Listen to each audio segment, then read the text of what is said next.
Welcome back to Philadelphia City Council Live here on WURD Radio, 96.1 FM and 900 AM. I'm your host, Vincent Thompson. We are 2 minutes past the hour of noon. We will go until 1 o'clock here on the council show. Normally, council goes longer, but it has not gone longer. It's always something with the clock here. Sometimes council starts late, goes late. Sometimes council starts late, ends early. This is one of those situations where they ended early. Now, let's update listeners out there as to what's happening. Earlier today, about 10 o'clock Eastern Time, 10 a.m. Eastern Time, the Committee of the Whole, made up of all council members, had a hearing on the new legislation for Mayor Kenny's rebuild program. That's the $500 million initiative to fix up park, recreation centers, and libraries. At that time, there were members of council who had indicated that they did not want to pass this legislation out, the Ordinance 180108 and Resolution 180124, until they got basically papers in writing, in hand, of the Redevelopment Authority's Memorandum of Understanding.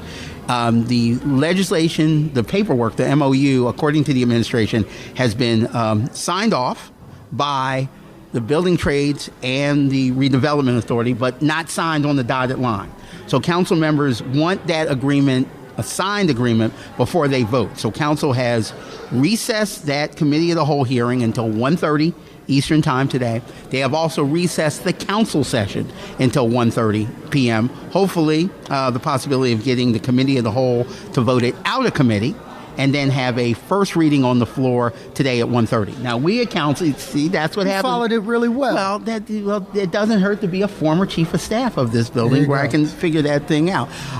So what we're going to do at City Council Live is we will only carry our coverage up to 1 p.m. Eastern Time. You will hear Keeping It Real with Al Sharpton at its normal time.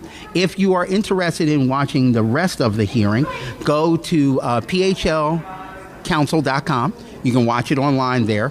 You can also watch it on Channel 63 on Comcast or FiOS Channel 40. So we want to welcome to our microphone the council member for the 4th Councilmanic District, Curtis Jones. So again, ladies and gentlemen, you're listening and watching Philadelphia City Council Live. I'm your host, Vincent Thompson, principal at Thompson Media Man Communications, and I'm the host of the City Council Live radio show, airing every Thursday on WURD Radio, 96.1 FM and 900 AM here in Philadelphia. Joining me now is Councilman Curtis Jones. He's the 4th District Councilman. He's our council person of the week. Councilman Jones, thanks for being with us. Thank you for having me. As we talk about the rebuild initiative, what is the big hang-up with council? I have been really surprised that council has asked the administration for information over the past few weeks, and it seems to be coming to you guys in council in a snail's pace. If they wanted this legislation approved, I would think they would give you all the information. And now, as we get ready for this 1:30 hearing, there's still additional information. Are you surprised by that? Not at all. This is an important process. We're talking about $500 million worth of capital improvements, infrastructure improvements, libraries, rec centers, and the like in our neighborhood, and that in and of itself is important.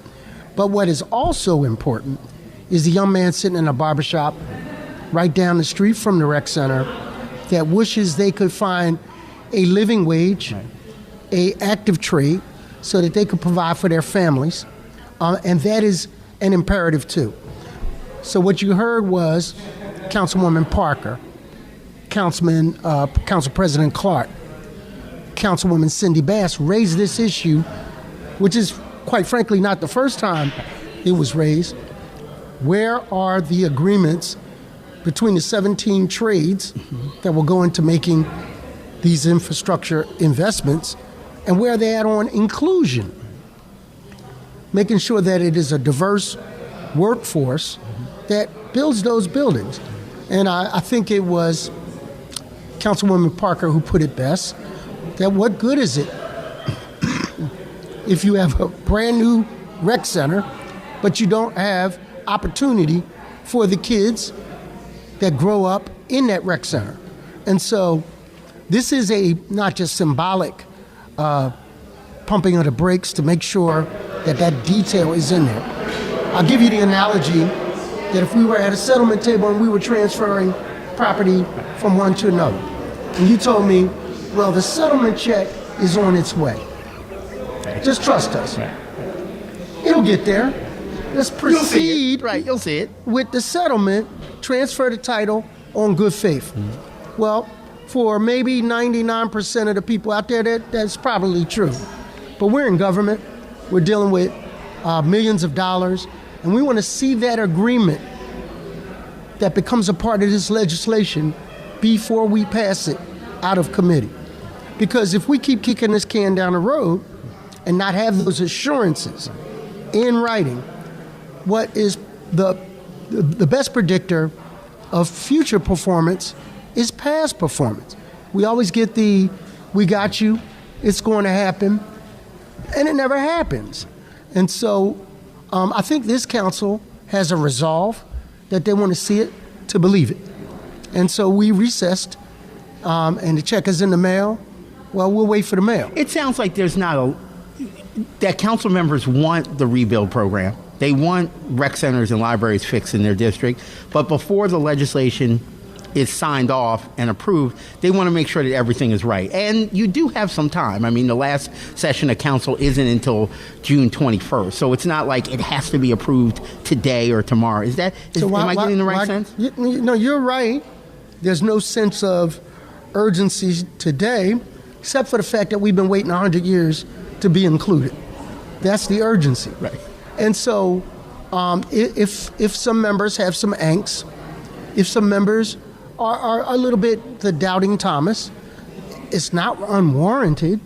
And so, there's at least 9 of us, in my opinion, that want to see that document before we go to settlement. Right, and the administration's got to bring it to you. Again, you're listening to Councilman Curtis Jones. He's council member of the 4th Councilmatic District. Some other questions I want to ask. We have a laundry list of questions. We haven't had a chance to really have a council person of the week in a couple of weeks because of council, so a lot of the questions I get to ask you. And this is right up your alley. District Attorney Larry Krasner recently came to council, and he wants council to increase his budget by $5 million next year. Mayor Kenny only added an increase of about $900,000 next year.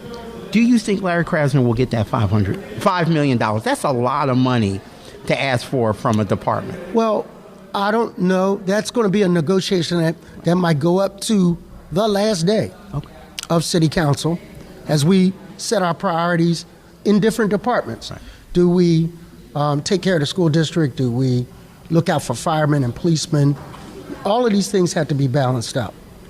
So it's his first year. We try to accommodate new elected officials to give them the ingredients for success. Right.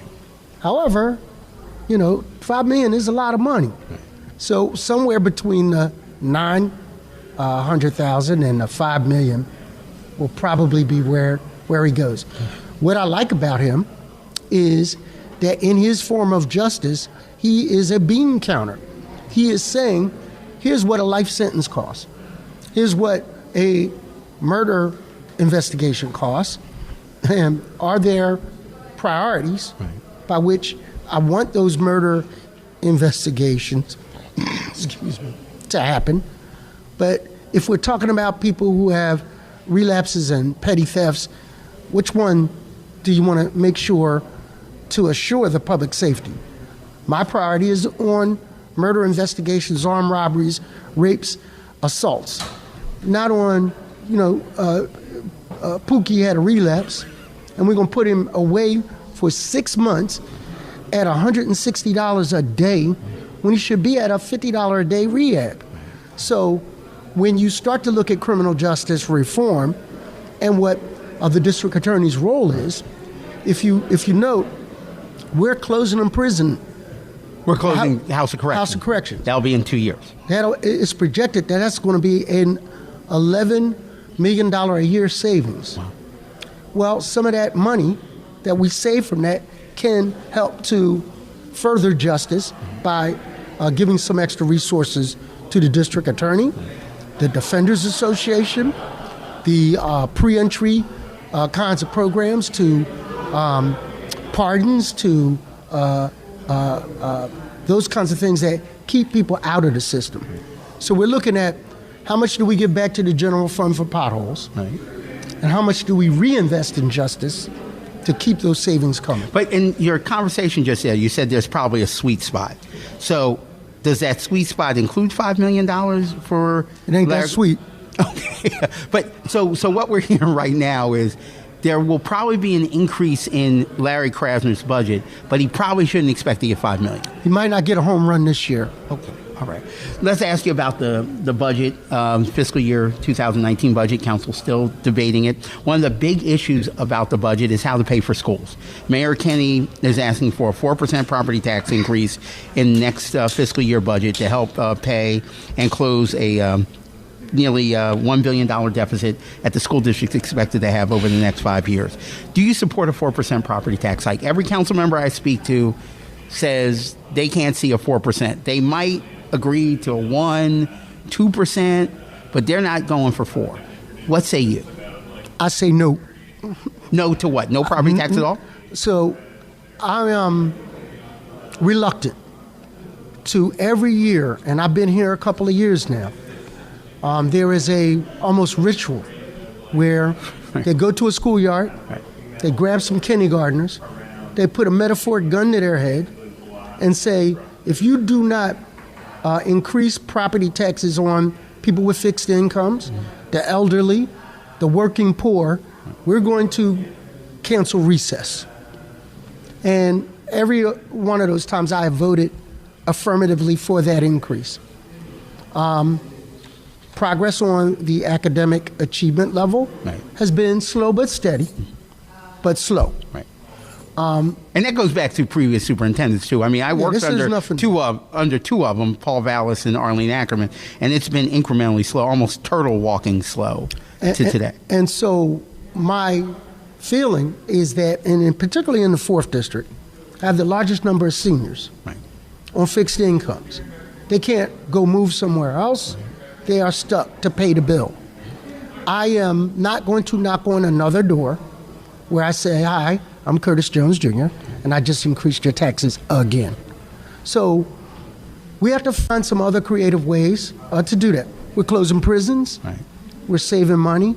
Well, let's apply some of that to offset some of those taxes.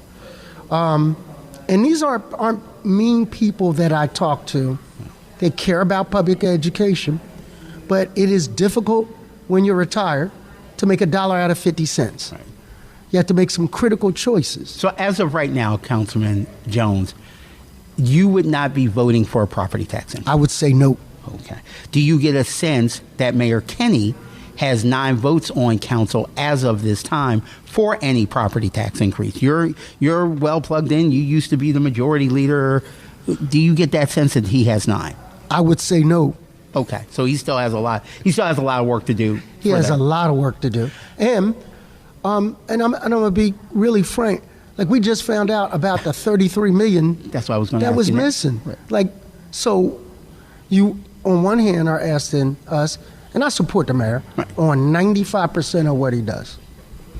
When you have to find that $33 million before we talk about another increase in revenue. How much of a shock was that to you as a council member, to other council members, when you heard the city controller, Rebecca Reinhardt, and even going back to the former city controller saying there could be $33 million that the city can't account for, whether it's the books maybe not balancing? That's a pretty shocking number when you're dealing with a council that's trying to look under every pillow, look under every rock for money for this budget. Has that changed the game for the discussion about the budget? I think we're still in shock. Okay. You have not heard on that floor the kind of interrogation that will ensue as we start to get closer to that proposed tax increase.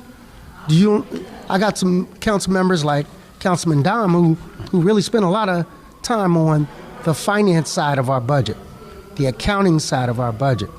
And I do not see one happening without some reconciliation about the other. So what do you see this budget looking like? I've always said that, the first couple of budgets that Mayor Kenny put in, he got most of what he wanted. Yes, you know, if he was a poker player, he went all in when it came to education. He got the beverage tax, he got other things. But this third budget, a lot of things are hitting at the same time. Don't know if the beverage tax is going to survive a legal challenge. Other issues are happening. How difficult from a council person standpoint is it to try to make all these things fit? I mean, most of the mayor's proposed budget will probably be there for departments, but the big things, how difficult is this budget compared to the previous two budgets? Well, I'm going to go back further, Vince. Okay. I'm going to go back to a budget under another administration where we were closing libraries, rec centers. We were actually having serious conversations about laying people off. That was term number 2. That's right. Of Michael Nutter. Correct. So this is easy. And with the possibility, I would only add one other thing that is difficult. If you read in the paper today, there was a serious issue about young people getting exposed to environmental hazards at school. Right. If you read the facilities management report, some of our children are going to schools in some environmentally dangerous conditions. We cannot kick that can down the road either. So to that extent, we have to figure out where we prioritize it. That's the difficulty for me. Sending my children of my district, particularly Cassidy, into a school that challenges their health. Not just now, but in the future. Now, Cassie is your... It's my school. Okay. It's one of them. Okay. One of right. 30 plus. Right.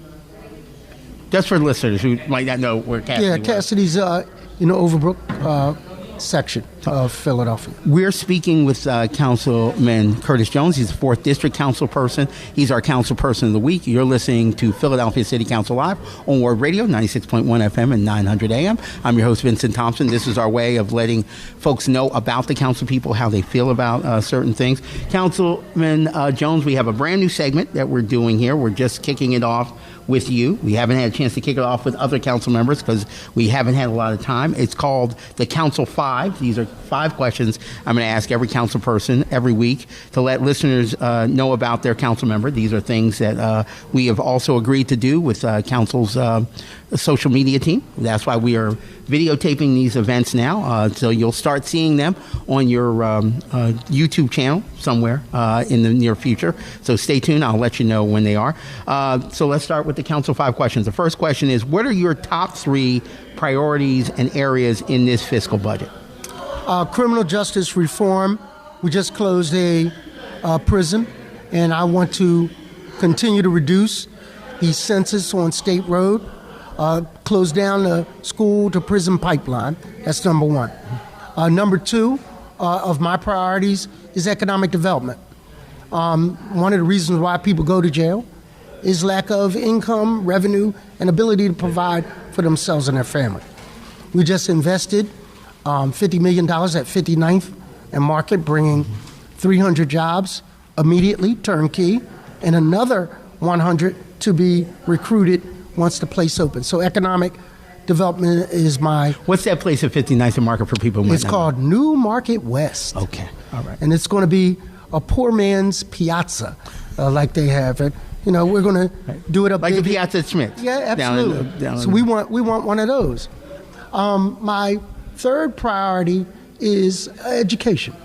I think if you look at what we did at Overbrook, we put a brand new television radio studio, invested a couple of $1 million in there, so that young people move to a situation where when I graduate, I am going to earn money at X, and have a realistic vision that, and when you do that for a young person, you don't have to make them go to school, they want to go to school. If you do that for a young person, graduation rates increase because they see the light at the end of the tunnel and know it's not a train to run them over. Following up on that, how does that impact how you're approaching these budget hearings? If those are your 3 top priorities, how does that make approaching budget hearings this year? So economic development is easy. I'm working with my partners at the state level. Thank you, Representative Cephas, and thank you, Senator Hughes, for matching our dollars to be able to do that. That's Morgan Cephas and Vincent Hughes. Yes. By way of education, thank you again, state partners. We need some more money to come down that turnpike to help solve some of these things. Unfortunately, our budget ends before their budget, so we have to show our hand by way of our financial commitment before they ever show theirs. So in past years, they've gotten us, bluffed us, and been able to say, if you don't put this money up, we're going to cancel kindergarten. So we've had to show our hand first. Hopefully, in this budget cycle, we won't have to do that. So that's how that impacts that. Crime prevention, we are working with our state partners again. PCCD, Pennsylvania Crime and Delinquency. Wetzel, who is the head of the prison system up there, is working with us on reentry, pre-entry, and things like that. So it kind of works together during a budget cycle, and I include my priorities in that budget. So certain departments, when you see me question them, I'm digging deeper to look for how are you going to reduce the census population? How are you going to invest in the infrastructure in our schools? So, and all of it doesn't get solved by throwing money at it. Having a plan helps too. Right. So yes, I can write you a check, but what am I paying for? And that level of detail is a part of our responsibility as council people. As we continue with our Council 5 questions, my second question to you is, what do you see as the greatest obstacle for residents becoming engaged with their city government? And what do you do to combat that? I know your office does a lot, but people think, I can't get involved in government. If I talk to a council member, it's just noise in the air. People don't hear anything. So what's the greatest obstacle? What has to be done to get people more involved in government? I say it on the radio all the time. I say it here. Democracy is not a spectator sport. You got to get involved. But you just said it. So last night we had a town meeting in Manioc where people are putting together a plan to discuss how they envision their part of town, their part of my district. That kind of information is going to be given to me as a blueprint mandate of what people want. We did that, to give you context, maybe 7 years ago for Newmarket West, and what people wanted. And not all of it, but a lot of it was represented in that $50 million that we were able to get. Each part of my district has a responsibility through their leadership, through their civics, through their other elected officials, such as ward leaders and committee people, to figure it out. Right. Now, I can do it from City Hall. My view isn't as clear as their view. The other thing that we do in our district is we have a boot camp every year of the fundamental building block of any good community, which are block captains. And we educate them, and they educate us. And that kind of interaction goes a long way in engaging people. They know they can touch me. They know they can talk to me. And they don't mind at aisle 6 at ShopRite getting in my ear when I do something right. And they don't mind letting my ice cream melt if I did something wrong. And they give me an earful of it, and I need that. Right. Because at the point that I'm not willing to accept that feedback, well, you probably shouldn't be doing what you're doing. Yeah, I'll go fishing. What's been your biggest surprise about city government since you started in council back in 2008? Yeah, what's been your big? Because you've been in council, you've been in government a long time, but being a council member is different. And I always say that the 10 district council members really reflect their districts well. I've always thought that the 10 members of council are really kind of a microcosm of their district. But for you, what's been your biggest surprise as a council member? I had this mystery belief that when I was sworn in, they were going to take me in a room and they were going to give me this instruction book, and they were going to bequeath it to me, say, Councilman, go do good. And then in the other hand, they were going to give me a set of keys to the treasury and say, here's where you go pay for how much doing good you want to do. I got none of that.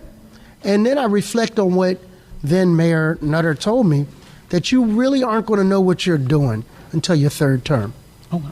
Because nobody's going to tell you in there. Because it's, even though it's camaraderie, it's competitive. The $50 million I got, somebody else didn't get. And so they're not going to give me an unfair competitive advantage. So even if you've already been in government, you say it still takes you a while to learn it?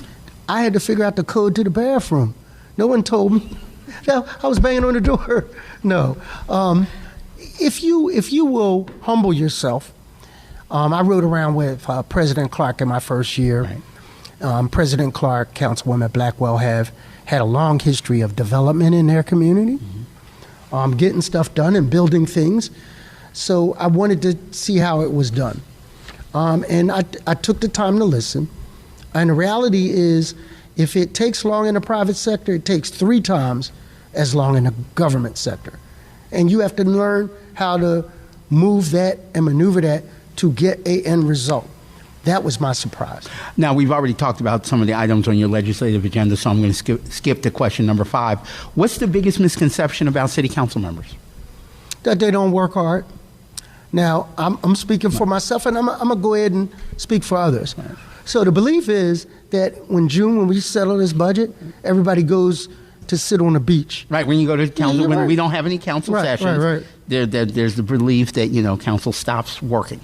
But that's when you shift gears and go back to your district and see what has happened in the time you've been down here.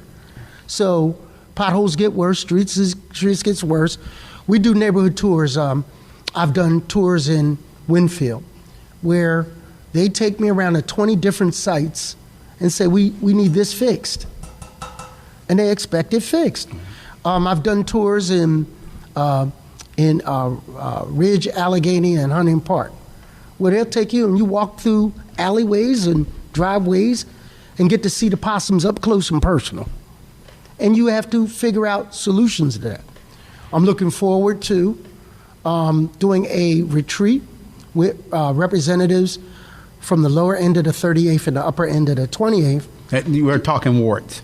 Okay, gotcha. And which is streetwise 24th and Allegheny. Okay. That strip along there needs a lot of work. And there needs to be a lot of coordination of city and state services. We're going to spend some quality time figuring out what to do with the rec centers, figuring out what to do with the schools, figuring out what to do on Lehigh Avenue by way of enhancements, capital improvements, and safety improvements. So summertimes are the training camp of football, basketball, if you would, so that when I come here in the fall, I hit the ground running. I know what I want to get done and accomplish in a legislative session. So what the misconception is that, yeah, you see me at the front of the parade, and I like that. I love it. But I don't like the teddy bear memorials where a young person is prematurely been killed. And that's the other end of the coin. So you may see me on Channel 64, and, I'm fun-loving and all that good stuff. But there's a part of this job that is serious that I had no idea would be as serious. And I can legislate a lot of things, can't legislate life and death. Councilman Curtis Jones, 4th District Councilman Curtis Jones, thanks for being our council person of the week. I Pleasure. do appreciate that. Again, I'm your host, Vincent Thompson, principal at Thompson Media Man Communications in Philadelphia. Listeners and viewers can find out more about City Council by going to Council's website, which is phlcouncil.com. You can also listen to the City Council radio show every Thursday when Council's in session from 10 a.m. to 1 p.m. with the rebroadcast from 10 p.m. to 1 a.m. on WURD Radio, 96.1 FM and 900 a.m. Thank you again, Councilman. In Philadelphia, you can listen online at wordradio.com. Stay connected with me on Twitter at MediaManCom, or type in the 3 words of Thompson Media Man Communications on Facebook to find my page. Thanks for watching and listening to this week's edition of Philadelphia City Council Person of the Week.